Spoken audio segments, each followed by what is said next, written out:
Hello students, आज हम करेंगे डिसोल्यूशन असाइनमेंट का क्वेश्चन नंबर 4। तो देखिए क्वेश्चन नंबर 4 में क्या दिया हुआ है। इसमें लिखा है Aadish and Shreyansh were partners in a firm sharing profits and losses in the ratio of 3:2 और 31 मार्च 2022 को इनकी बैलेंस शीट यहाँ पे दी हुई है। एडजस्टमेंट में लिखा है the firm was dissolve on 31 March 2022 on the following terms. Debtors realise ₹17,000 and plant realise 10% more than the book value. Adish promised to pay Mrs. Adi's loan and took away stock at ₹20,000. Shreyans took away half the investment at discount of 10%. Remaining investment realized ₹4,500. Creditors were paid off at a discount of 10%. Expenses of realization amounting to ₹7,000. तो देखेंगे अब question का solution हम कैसे करेंगे। Solution number 4, हम बनाएंगे realisation account.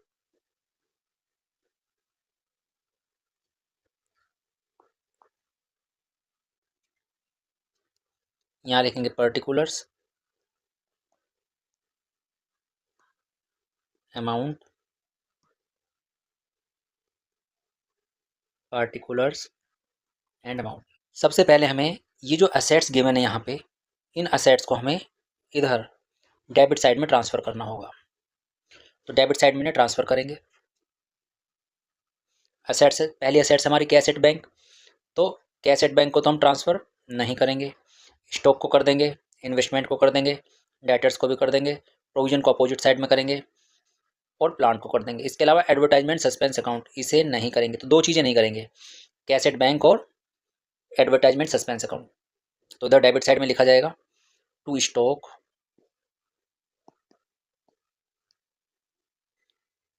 To investment,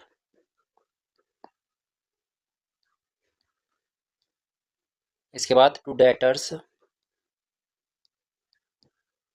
और ये जो प्रोविज़न है इसे हम क्रेडिट साइड में लिखेंगे, बाई प्रोविज़न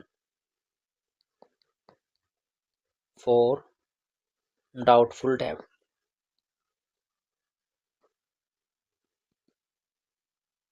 इसके अलावा प्लांट, टू प्लांट,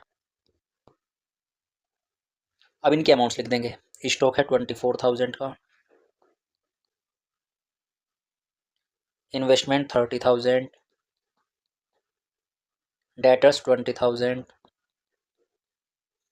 और प्रोविजन फॉर डाउटफुल डेब्ट है 2,000। इन्हें लिखा जाएगा 2,000। प्लांट 1 लाख रुपीज, 1 लाख रुपए के प्लांट थे। अब क्या करना हमें, अब लाइबिलिटी साइड से देखेंगे कि लाइबिलिटी साइड से क्रेडिटर्स मिसिज आदिस लोन, इन्हें हम इधर क्रेडिट साइड में ट्रांसफ़र करेंगे। ये जो पार्टनर का लोन है श्रेयांश लोन, इसे नहीं किया जाएगा, ये रियलाइजेशन अकाउंट में नहीं आता। तो यहाँ लिख लेंगे क्रेडिट साइड में बाय क्रेडिटर्स,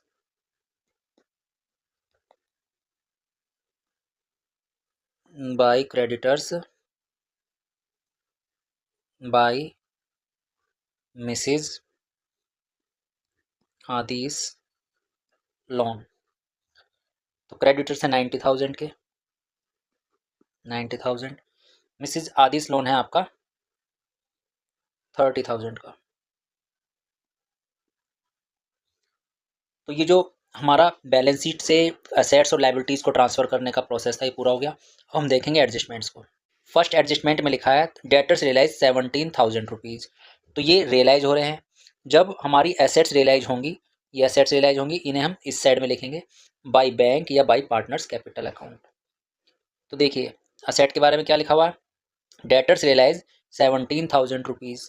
तो हम यहाँ पे लिखेंगे by bank account, by bank account. Bank, bank में क्या लिखेंगे, डेटर्स, डेटर्स लिख देंगे। डेटर्स से कितना अमाउंट आया, 17,000 रुपीज़। प्लांट रियलाइज 10% मोर, यहाँ लिख देंगे प्लांट। प्लांट हमारे कितने के हैं, प्लांट है हमारे 1 लाख के। 1 लाख 10% ज़्यादा पे रियलाइज हुआ, तो 1 लाख का 10% होता है 10,000। तो 1 लाख और 10,000, 1 लाख 10,000 प्लांट से आ गया है। नेक्स्ट एडजस्टमेंट में लिखा है आदिश प्रोमिस टू पे मिसिज आदिश लोन। आदिश ने बोला कि वो मिसिज आदिस का लोन पे कर देगा, और मिसिज आदिस का लोन कहाँ है, ये इस साइड है, तो इसका सेटलमेंट हम इस साइड में लिखेंगे, यहाँ लिखेंगे to A's capital account, bracket में लिख दिया जाएगा मिसेज एज लोन, उसके लिए हमने इसको क्रेडिट किया है। कितना अमाउंट आएगा, मिसेज आदिस का लोन था 30,000,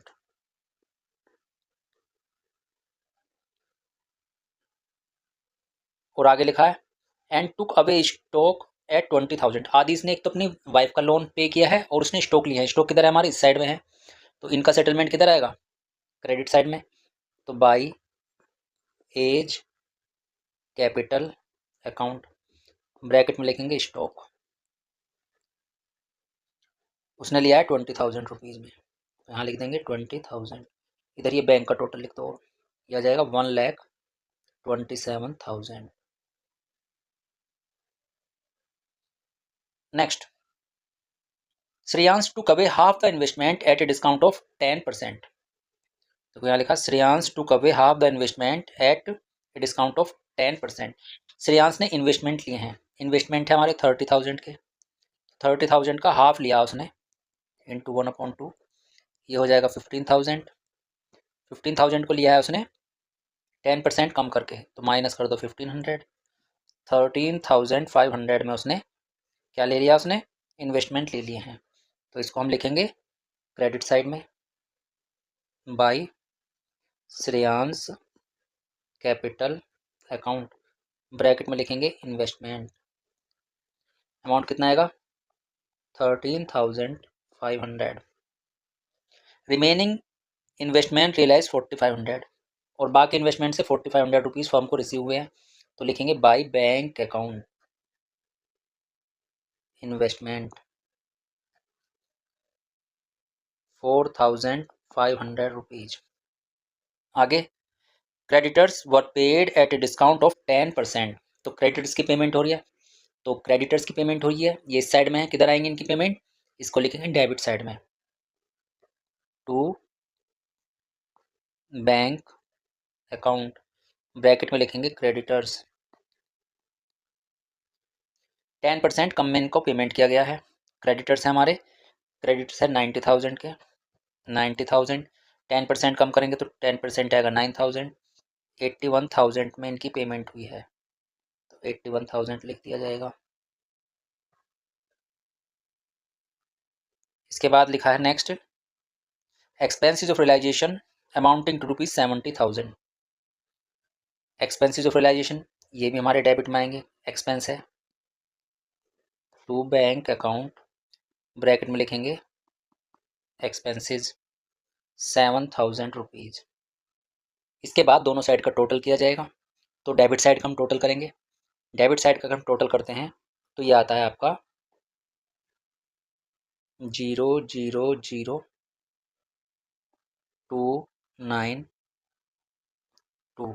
2,92,000, इसमें से क्रेडिट साइड का टोटल हम लेस कर देंगे क्योंकि वो कम है, 292,000 में से इन सभी को हम लेस करेंगे, तो ऐड करके लेस करेंगे, डिफरेंस आएगा 5,000 रुपीज़, तो ये हमारा लॉस आ गया क्योंकि डेबिट साइड का टोटल ज़्यादा था, यहाँ लिख दिया जाएगा by loss transferred to capital account, यहाँ लिखेंगे कैपिटल आदिश की, यहाँ श्रेयांश की, रेशियो था इनका 3:2, तो इसको मिलेगा 3,000 का लॉस और इसको 2,000 का लॉस। इस तरह से ये क्वेश्चन आपका कंप्लीट होता है।